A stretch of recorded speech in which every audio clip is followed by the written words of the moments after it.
Assalamualaikum warahmatullahi wabarakatuh. Selamat berjumpa kembali di pelajaran ekonomi kelas 10. Setelah kalian kemarin melaksanakan mid semester atau penilaian tengah semester, kini kita lanjutkan di bab 3 ya, atau di halaman 40. Silakan dibuka LKS-nya halaman 40. Di situ kita akan belajar tentang pelaku dan kegiatan ekonomi. Pada kesempatan ini, Bapak akan menjelaskan di halaman 41, yaitu tentang kegiatan produksi.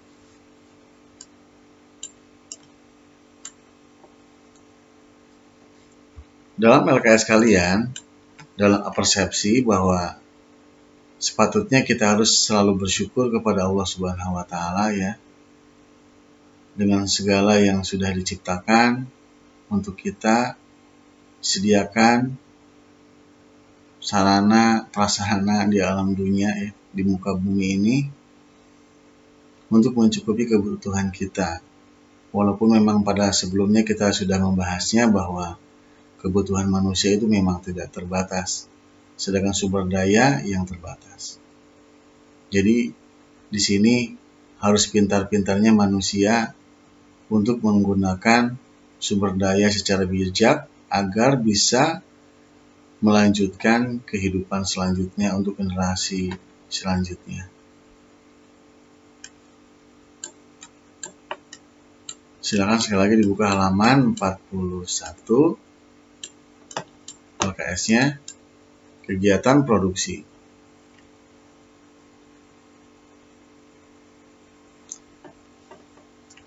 Seperti yang ada di dalam LKS kalian, bahwa disebut pihak yang melakukan produksi disebut dengan produsen ini.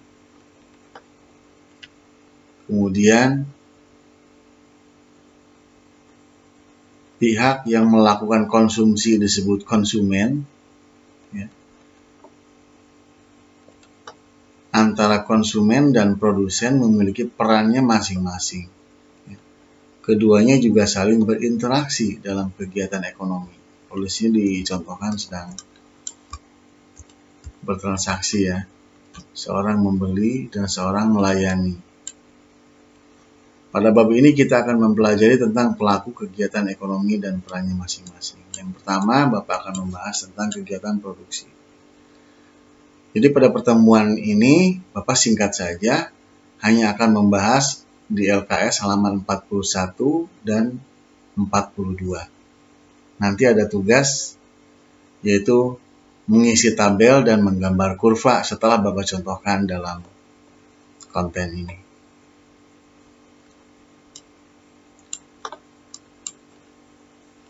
Pengertian produksi secara sederhana yaitu kegiatan menghasilkan barang dan jasa. Jadi produksi itu ya ada berbentuk barang dan jasa. Produksi adalah kegiatan menciptakan atau menambah nilai guna suatu barang atau jasa. Pelaku kegiatan produksi disebut produsen. Contoh produksi adalah kapas diolah menjadi benang, benang menjadi kain, ban mobil bekas dijadikan sandal, pot bunga, kursi, dan lain-lain. Tujuan produksi. Kegiatan produksi mempunyai tujuan untuk menghasilkan barang dan jasa. Tentu jelas ya, karena yang kita gunakan adalah barang dan jasa. Yang dijual itu barang dan jasa. Ada barang-barang di pasar, ada jasa Grab untuk mengantar ke pasar, contohnya begitu. Meningkatkan nilai guna barang atau jasa yang sudah kita bahas dalam materi sebelumnya ya, dalam nilai guna sebuah barang. Bisa dirubah, ada guna waktu, ya, bentuk, tempat, dan lain-lain. Sehingga nilai guna suatu barang atau jasa bisa bernilai ekonomis. Meningkatkan kemakmuran masyarakat, tentunya ya. Dengan memproduksi barang harus meningkatkan kemakmuran masyarakat. Di sini berbentuk pendapatan contohnya. Meningkatkan keuntungan atau profit tentu saja ya. Karena tujuan perusahaan atau maupun produksi barang ya untuk mencari keuntungan ya. Kemudian memperluas lapangan usaha ya. Akhir-akhir ini di Subang khususnya ya banyak sekali pabrik-pabrik yang dibentuk untuk memproduksi suatu barang dan jasa sehingga bertujuan untuk salah satunya adalah memperluas lapangan usaha sehingga masyarakat bisa makmur. Menjaga kesinambungan usaha perusahaan ya. Untuk melanjutkan nyawa perusahaan atau produsen ya tentunya harus memproduksi sebuah barang. Faktor-faktor produksi. Nanti di bab selanjutnya kita akan mempelajari ya faktor-faktor produksi dalam bentuk skema nanti di halaman selanjutnya. Di sini dijelaskan bahwa faktor produksi atau sumber daya ekonomi adalah segala sesuatu yang digunakan untuk menciptakan atau menambah nilai guna suatu barang. Faktor-faktor produksi meliputi sumber daya alam, sumber daya manusia, sumber daya modal, dan sumber daya pengusaha atau kewirausahaan. Nanti ini akan dijelaskan selanjutnya dalam bentuk skema.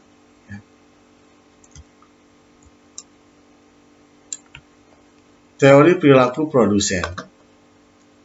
Teori produksi dengan satu faktor input yang berubah. Nah, di sini yang akan Pak jelaskan nanti ya, berbentuk tabel, angka, dan kurva. Bahwa di sini disebutkan bahwa teori produksi yang sederhana menggambarkan tentang hubungan di antara tingkat produksi suatu barang dengan jumlah tenaga kerja. Ya, jadi ada hubungannya antara jumlah tenaga kerja dengan barang yang diproduksi. Yang digunakan untuk menghasilkan berbagai tingkat produksi barang tersebut. Nah, gambaran tersebut mengasumsikan bahwa faktor produksi lain bersikap tetap. Ini dianggap tetap ya. Modal, alat, tanah maupun faktor lainnya tidak mengalami perubahan. Nah, yang akan kita bahas adalah the law of diminishing return atau hukum hasil lebih yang semakin berkurang. Sekali lagi ya, yang akan kita bahas di sini dalam berbentuk tabel dan angka di halaman selanjutnya di halaman 42 adalah tentang hukum hasil lebih yang semakin berkurang atau the law of diminishing return.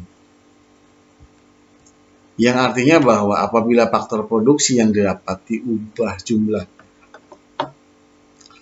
dalam hal ini tenaga kerja atau labor ya, terus-menerus ditambah sebanyak 1 unit, pada mulanya produksi total akan semakin banyak bertambah. Tetapi sudah mencapai suatu tingkat tertentu,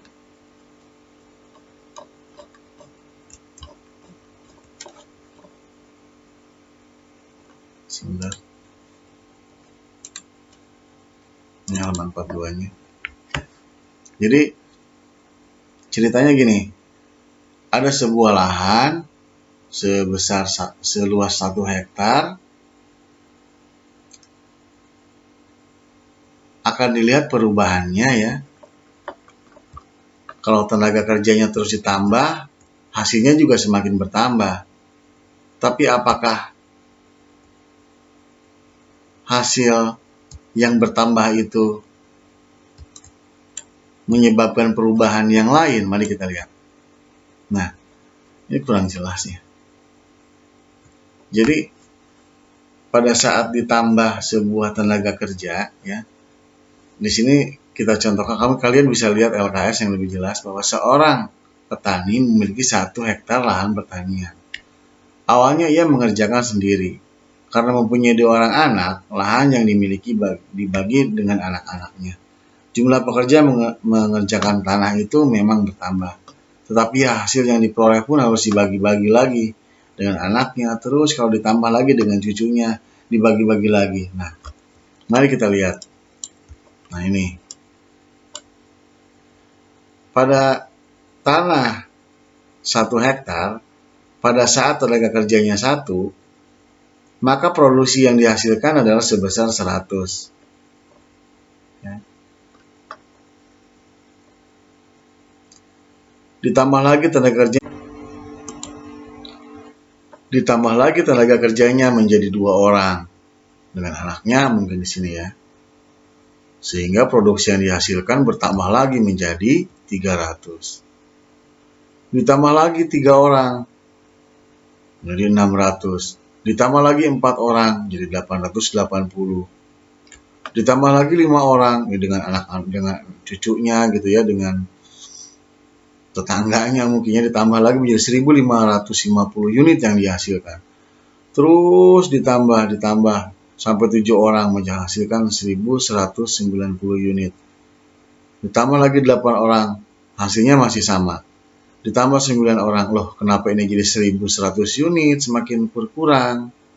Kemudian ditambah lagi 10 orang tenaga kerja, menjadi 700. Loh kok ini semakin berkurang, ada apa ya? Kok setelah menambah terus tenaga kerja, total produksinya bukan semakin menambah, ada mengalami penambahan di sini, tapi kok ada yang mengalami penurunan, lama-kelamaan menjadi turun ya, dari 1100 terus menjadi 700. Ini ada apa? Nah, di sini dituliskan bahwa ada rumus di sini ya, bahwa produksi rata-rata di sini di LKS kalian MP dicoret ya, ganti dengan AP. Nih Bapak boleh ganti AP ya, average product ya, atau AP. Adalah rumusnya total produksi dibagi dengan labor atau tenaga kerja. Ini TK itu atau labor tenaga kerja. Di sini keterangannya ada di bawah. Ini L, labor tenaga kerja. Ini biasanya kolomnya di sini dulu ya, AP dulu baru MP, tapi nggak apa-apa.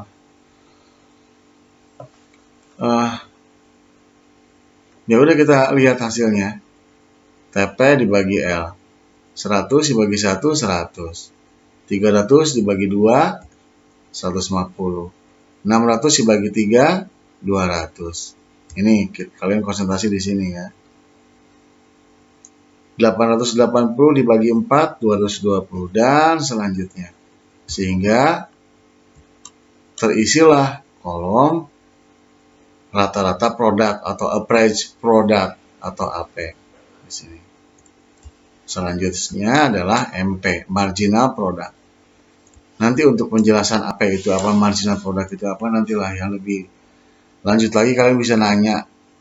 Kalau Bapak bahas di sini waktunya habis. Bapak yang akan Bapak bahas adalah tentang cara menghitungnya dan cara menggambar kurvanya. Ini bagaimana bisa terjadi kurva seperti ini, itu yang akan Bapak bahas. Nah, untuk MP, marginal product di sini ya. Rumusnya adalah delta TP. Delta itu selisih ya, selisih dari total produksi, ini total produksi, selisihnya berapa, dibagi selisih labor atau tenaga kerja, ini selisihnya berapa. Kalau tenaga kerja semua selisihnya ya 1. 1 dengan 2 selisihnya berapa? Selisih itu delta ya, selisihnya itu dikurangi aja nih. 2 kurangi 1 gitu ya. Jadi selisihnya 1. Semuanya 1 nih. 2 dengan 3 ya selisihnya 1. Nah, di sini juga dilihat bahwa selisih dari 300 dan 100 ya 200. Harusnya ini di tengah-tengah di sini ya. Yang di garis ini 200 itu di garis ini. Ya karena hasilnya dari sini kan. Di tengah-tengah ini. Selisih gitu kan. 200 harusnya di tengah-tengah garis ini harusnya. Nanti kalian betulkan lah. Di dalam tugas nanti di tengah-tengah. Ada tugas nanti seperti ini. Kalian nanti tugasnya adalah mengisi soal seperti ini, mengisi tabel ini, kemudian digambar seperti ini. Harus jadi seperti ini. Tapi Bapak akan jelaskan dulu asal-muasalnya. Tadi ini kan udah dijelaskan, sekarang lagi ngebahas ini. 300 dengan 600, selisihnya berapa? 600 kurangi 300 ya 300. Jadi 300 ada di garis ini 300 nih. Di garis ini 200. Dari mana 200? Ya dari sini selisihnya. Ya. 200 dibagi 1 ini ya. Delta TP dibagi delta L. Delta itu selisih. Karena dibagi 1 semua ya akhirnya hasilnya ya dengan hasilnya selisih itu. Gitu. Selisih dari 100 dan 300 ini 1 2 di sini ya 200. Selisih 300 dengan 600 ya 300 gitu. Selisih 600 dengan 880 adalah 280 di sini ini antara 3 dan 4. Terus selanjutnya di sini terisi semua. Sekali lagi untuk marginal product atau produksi marginal adalah selisih atau delta total produksi di sini dibagi selisih dari tenaga kerja atau lebau di sini. 100 dengan 300 selisihnya berapa? 200. 200 dibagi 1 ya 200 gitu. Ini adalah marginal. Untuk selanjutnya adalah bagaimana cara menggambar kurvanya. Asal muasalnya gimana bisa tergambar seperti ini. Nah, kalian perhatikan ya di sini. Tenaga kerja dan TP Bapak gambarkan di sini. Nah, ini yang di Excel.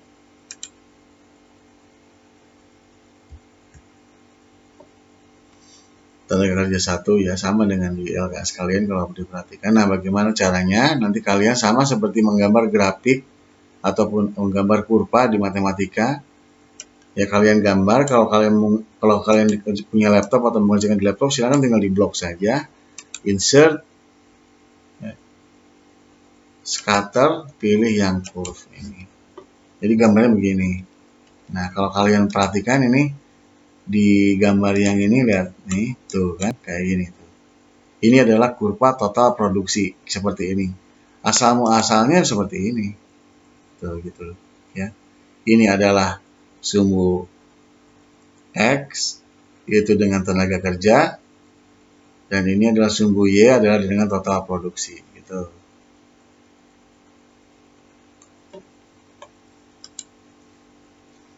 Kemudian bagaimana Pak menggambar kurva untuk average product atau produksi rata-rata? Copy aja nih ya. Ini. Nah, ini ke bawah aja copy. Ini ganti ya dengan produksi rata-rata ya, atau rata-rata produksi di sini. Rata-rata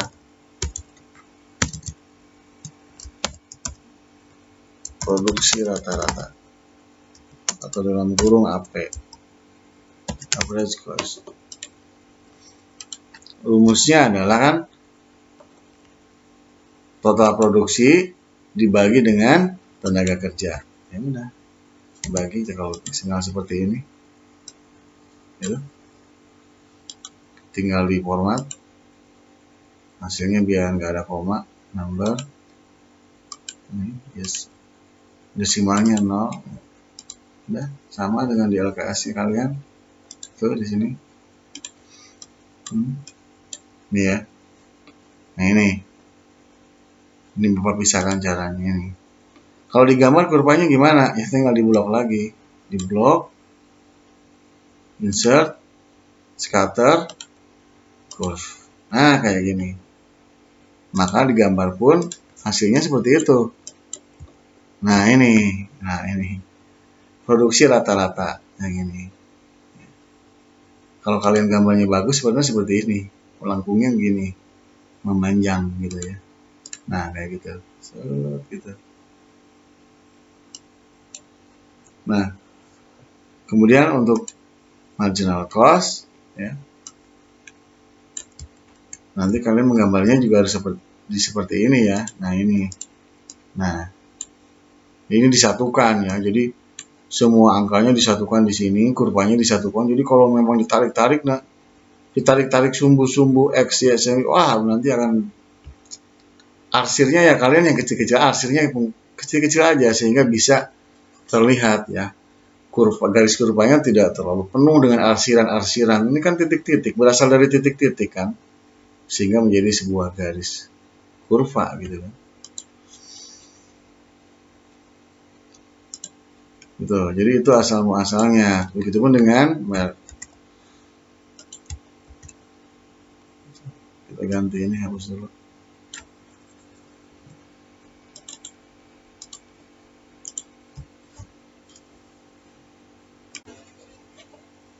Nah, selanjutnya adalah kita akan menggambar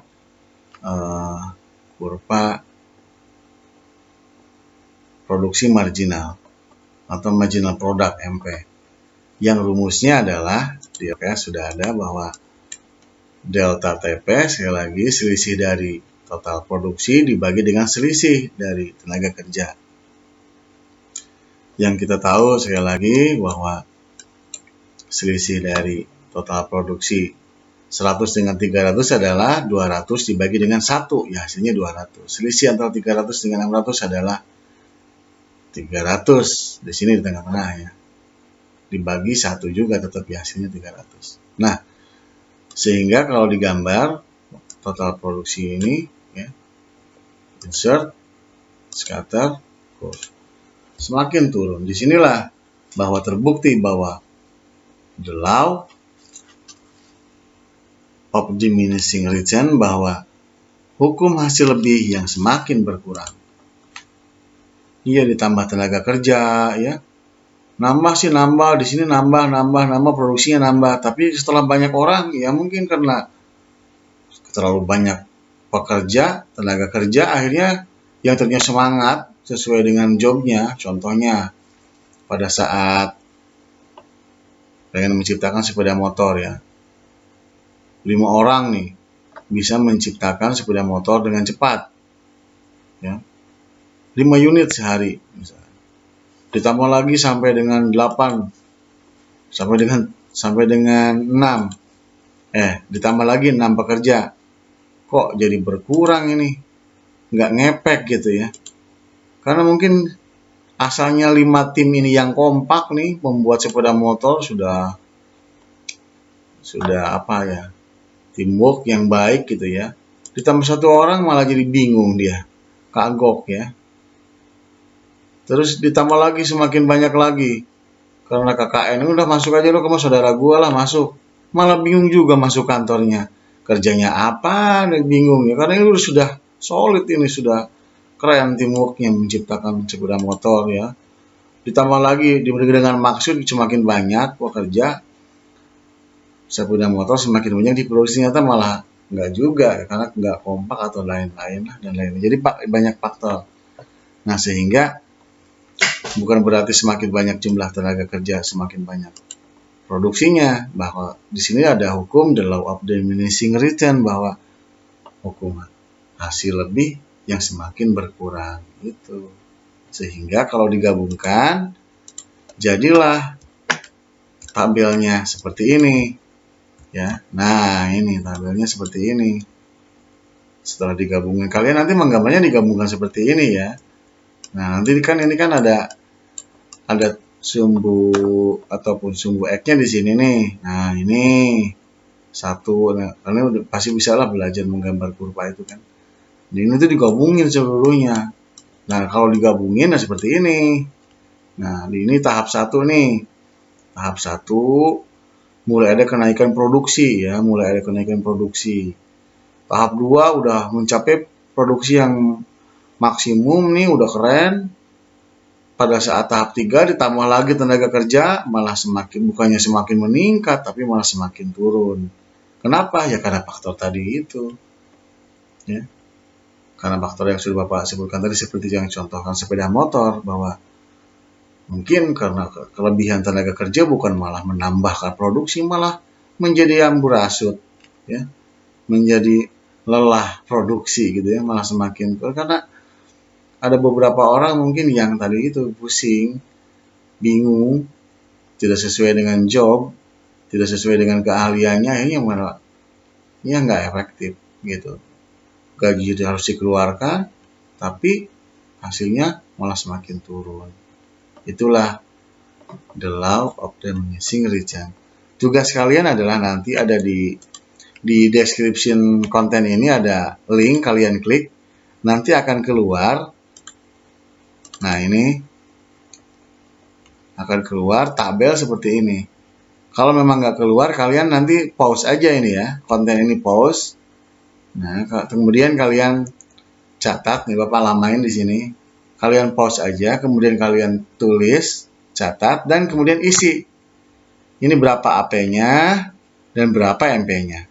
Setelah ditulis, diisi di sini, kemudian gambarnya kalian ataupun Di bawah ini kalian gambar kurvanya seperti halnya contoh yang tadi, yang ini. Nah, diisi tabelnya, digambar kurvanya. Demikian yang Bapak sampaikan. Tetap semangat ya, belajar di rumah. Sekali lagi mudah-mudahan pandemi ini segera berakhir agar kita bisa kembali belajar di kelas. Assalamualaikum warahmatullahi wabarakatuh.